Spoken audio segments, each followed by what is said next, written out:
हज़रत मोहम्मद सल्लल्लाहु अलैहि वसल्लम की जिंदगी का वो वाक़या जिसमें उन्होंने हमें बताया कि हमें अपने घर वालों से मोहब्बत करनी चाहिए। एक दफा एक जंग में मुसलमानों को फतह हुई। मुसलमानों ने बचे हुए दुश्मनों को बंदी बना लिया। हज़रत मोहम्मद सल्लल्लाहु अलैहि वसल्लम ने सहाबा किराम से कहा कि वो उन सब के घरों में जाकर उनके घर वालों से मुआवजा लो और फिर उनको छोड़ दो।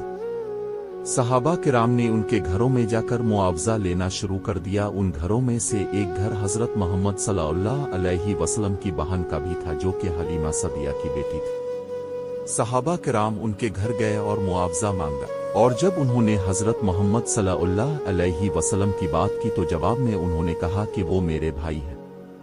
सहाबा किराम उनको हज़रत मोहम्मद सल्लल्लाहु अलैहि वसल्लम के पास ले गए। जब हज़रत मोहम्मद सल्लल्लाहु अलैहि वसल्लम ने अपनी बहन को देखा तो उनका इस्तकबाल किया और पूछा, बहन कैसे आना हुआ? तो आपकी बहन ने जवाब दिया कि अपने मेरे खावंद को बंदी बना लिया है। कुर्बान जाए मेरे नबी हज़रत मोहम्मद सल्लल्लाहु अलैहि वसल्लम ने उनके खावंद को छोड़ दिया।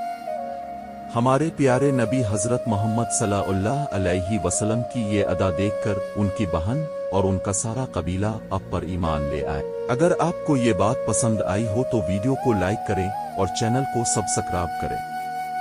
कमेंट में हज़रत मोहम्मद सल्लल्लाहु अलैहि वसल्लम लिखें। अगली वीडियो में आपको हज़रत मोहम्मद सल्लल्लाहु अलैहि वसल्लम की जिंदगी का एक और वाक़या सुनाऊंगा।